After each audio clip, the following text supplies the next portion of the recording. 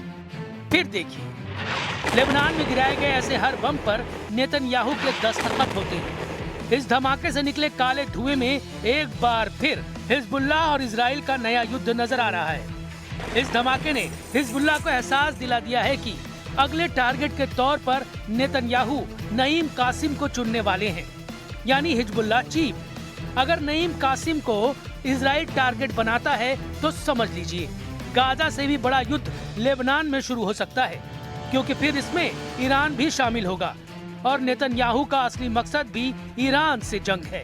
Israel Hezbollah और Hamas की आड़ में दक्षिण लेबनान पर बम बरसा रहा है, चाहे वो तायर हो या फिर सिदौन।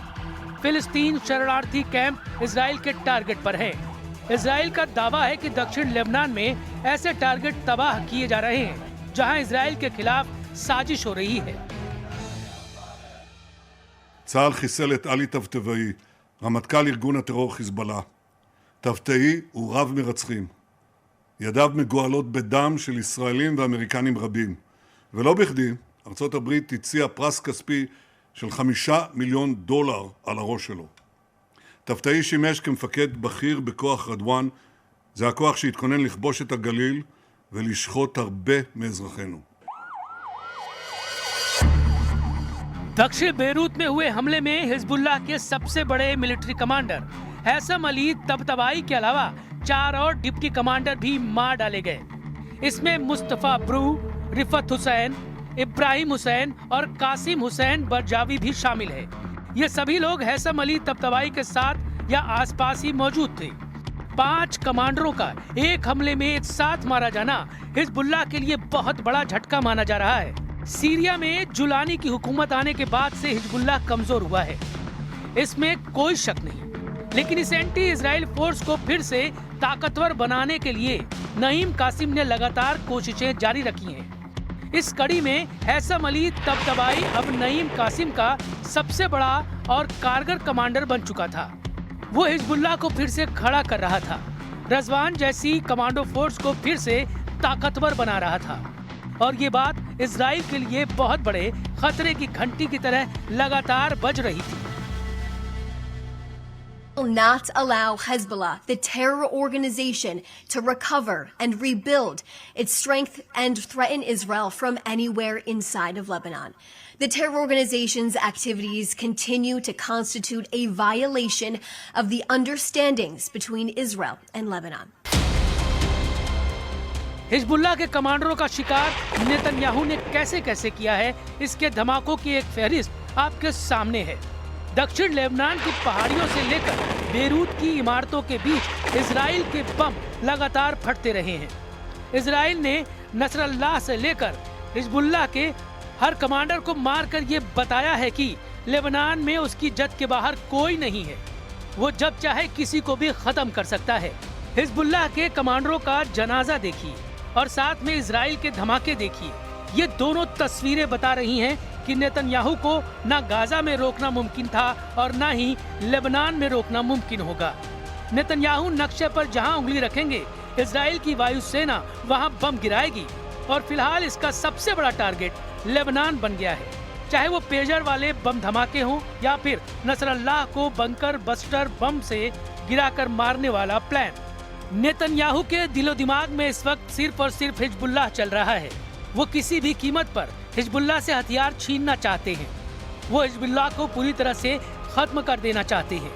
नेतन्याहू ने लेबनान के आगे लगातार ये डिमांड रखी है कि अगर बातों से नहीं तो धमाकों से सही वो हिजबुल्लाह को मिटा कर रहेंगे। לאחרונה הוא הוביל את חידוש המאמצים של חיזבאללה להתחמש מחדש. זה כמובן לאחר המכות הקשות שחיזבאללה ספג במבצע הביפרים, בפגיעה במאגרי הטילים שלו, וכמובן בחיסול נסראללה. אני מודה לצה"ל ולכוחות הביטחון שביצעו היום פעולה מקצועית, מדויקת ומוצלחת. המדיניות שאני מוביל ברורה לחלוטין. תחת הנהגתי, מדינת ישראל לא תאפשר לחיזבאללה לבנות את כוחו מחדש. हिजबुल्लाह चीफ नईम कासिम का इस वक्त बहुत ज्यादा तनाव में होना लाजमी है। नईम कासिम ने इजराइल की बमबारी में अपना बहुत भरोसेमंद कमांडर हैसम अली तबतबाई को खो दिया है, क्योंकि पिछले 3 दशकों में तबतबाई काफी सक्रिय रहा है। वर्ष 2000 से लेकर 2008 तक तबतबाई ने इजराइल बॉर्डर पर कई ऑपरेशन किए हैं। उसकी बनाई गई रज़वान फोर्स आज भी एक्टिव है। 2006 में जो लड़ाई हिजबुल्लाह ने इजराइल के खिलाफ लड़ी थी, तभी से तबतबाई इजराइल की वांटेड लिस्ट में आ गया था।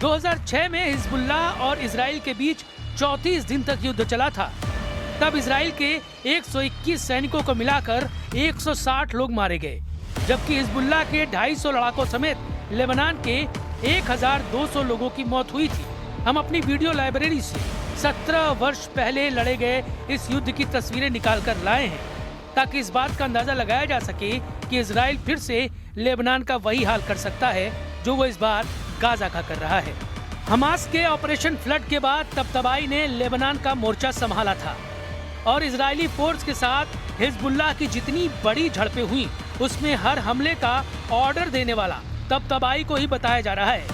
लेकिन अब इजराइल ने बदला ले लिया है, क्योंकि लेबनान पर जिस तरह की बमबारी हुई है, उससे जाहिर है नेतन्याहू अब हिजबुल्लाह को बख्शने वाले नहीं हैं। दक्षिण बेरूत पर उड़ते हुए इजराइल के फाइटर जेट जरा भी रहम दिखाने के मूड में नहीं है।